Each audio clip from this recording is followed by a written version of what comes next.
नमस्कार, आप सभी का एक बार फिर से स्वागत है मेरे मोटिवेशन चैनल में। आप सभी को छठ पर्व की हार्दिक शुभकामनाएँ। आइए छठ माता की एक बहुत ही सुंदर कहानी सुनते हैं। एक बार की बात है, एक बूढ़ी माँ अपने बेटे, बहू और पोते के साथ रहा करती थी। बूढ़ी माँ के घर में किसी चीज़ की कोई भी कमी नहीं थी। वो छठ माता की परम भक्त थी और हर साल छठ माता का व्रत बड़ी श्रद्धा और भक्ति के साथ किया करती थी। उस बूढ़ी माँ की जो बहू थी वो बहुत ही आधुनिक सोच वाली औरत थी। उसे पूजा पाठ में कोई विश्वास नहीं था।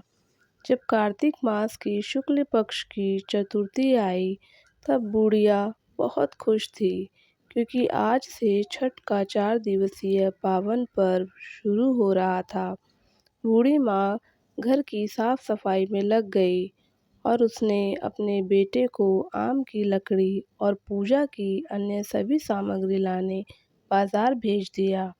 बूढ़ी माँ ने अपने बेटे की सलामती के लिए छठ का व्रत किया और उसने अपनी बहू से भी छठ माता का व्रत करने के लिए कहा।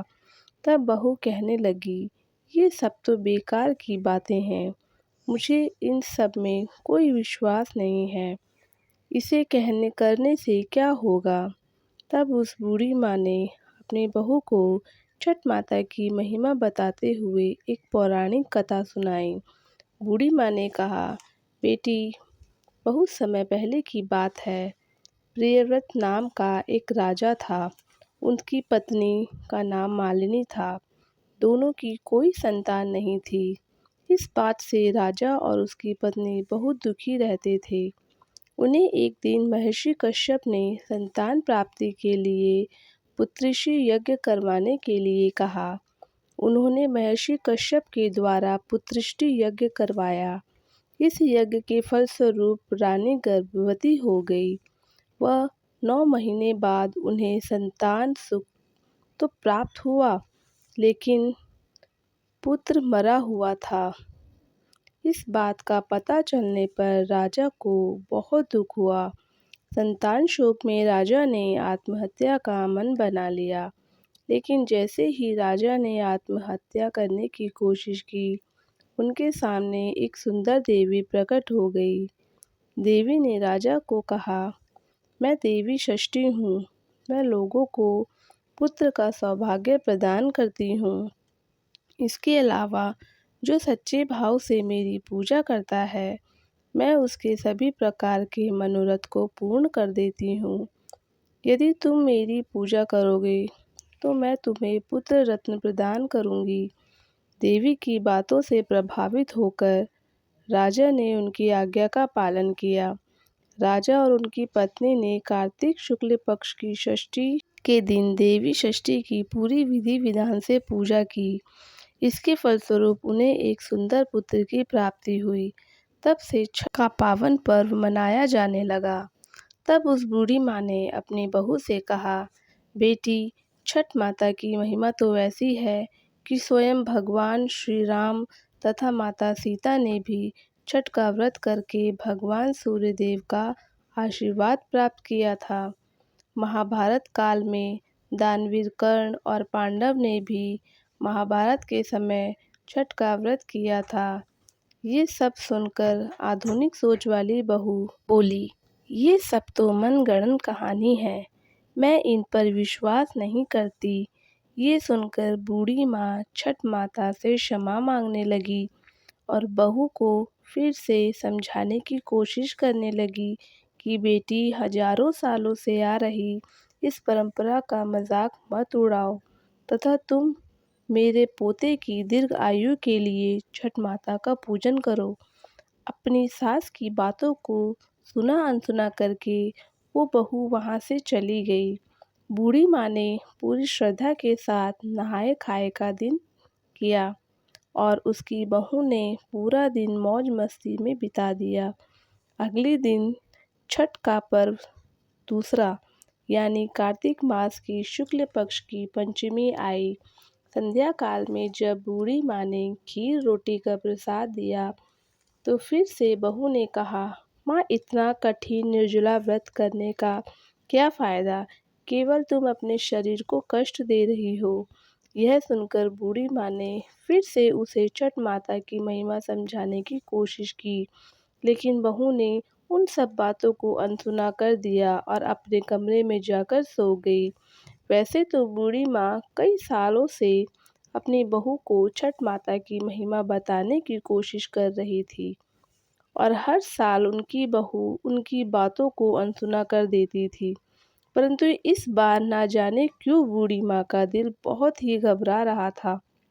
वो बार-बार छठी माता से प्रार्थना कर रही थी, माँ, इस बच्ची को क्षमा करना, ये नादान है, आपकी महिमा नहीं जानती। अगले दिन कार्तिक मास की षष्ठी तिथि थी। सब लोग पूजा की तैयारी में जुटे थे, लेकिन वो बहू अपने कमरे में सो रही थी। बहुत देर से उठने के बाद जब उसने अपने बेटे को उठाना चाहा, तब उसके बेटे ने कोई जवाब नहीं दिया। ये देखकर वो बहू बहुत घबरा गई और भागी-भागी अपने पति और सास के पास गई और उन्हें ये सब बताया कि बेटा उठ ही नहीं रहा। बूढ़ी माँ और उसका बेटा कमरे में आ गए। उन्होंने भी बच्चे को जगाने की कोशिश की, परंतु वह नहीं जागा।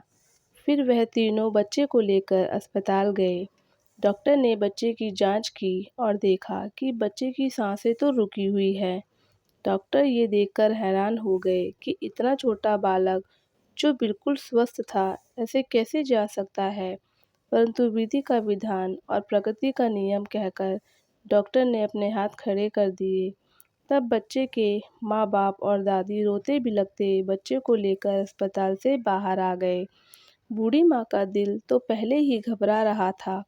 पोते की सांसें चली जाने पर उस बूढ़ी माँ की जुबान पर केवल एक ही नाम था, हे छठी माँ, क्षमा कर दो, मेरे पोते के शरीर में सांस भर दो। तुम तो पुत्र देने वाली हो, उनका पालन और कल्याण करने वाली हो। तुम समय से पहले उसके प्राण कैसे ले सकती हो? यदि हमसे कोई भूल हुई हो तो हमें क्षमा कर दो। जैसे ही बूढ़ी औरत इस तरह विलाप कर रही थी, उसी समय एक अनजान औरत न जाने वहाँ कहाँ से आ गई और बूढ़ी माँ की बहू से कहने लगी, छठी माता किसी के भी असमय प्राण नहीं लेती। तुमने अवश्य ही कुछ ऐसी भूल की है जिससे माता बहुत नाराज़ हो गई। आज छठ का पावन पर्व है। पूरी श्रद्धा से छठ माता को याद करो और विधि पूर्वक व्रत करने का संकल्प लो। तुम्हारा पुत्र अवश्य ही उठेगा। शोक में डूबी हुई माँ के लिए ये शब्द उम्मीद की किरण लेकर आए, और ना जाने कहाँ से बहू के अंदर एकदम श्रद्धा का संचार हो गया। तब बहू ने आंखें बंद करके छठी माता को याद किया, उनसे माफ़ी मांगी और विधि पूर्वक छठ का व्रत करने का संकल्प लिया। जैसे ही बहू ने आंखें खोली, उसने देखा कि उसका बच्चा आंखें खोल के हंस रहा है। ये चमत्कार देखकर सब परिवार वाले आश्चर्यचकित हो गए। बच्चे को जीवित देख जैसे ही उन्होंने उस अनजान औरत को धन्यवाद करने के लिए सिर घुमाया, तो देखा वहाँ कोई नहीं था। वो समझ गए कि साक्षात देवी छठी माता ही हमारे पास आई थी, जो स्वयं हमें छठ की महिमा का ज्ञान कराने के लिए यहाँ आई थी। इसके बाद बहू ने अपनी सास के साथ मिलकर पूरी श्रद्धा के साथ पूजा की तैयारी की और शाम को घाट पर जाकर सूर्यदेव को अर्घ दिया और अगले दिन उषा अर्घ दिया। हे छठ माता, जैसे आपने अनजान बनकर बूढ़ी माँ के पोते की रक्षा की, वैसे सबके बच्चों की रक्षा करना। तो ये थी छठी माई की महिमा की बहुत ही सुंदर कहानी। आपको ये कहानी कैसी लगी, हमें कमेंट करके ज़रूर बताएं, और हमारे चैनल को सब्सक्राइब करना ना भूलें। धन्यवाद।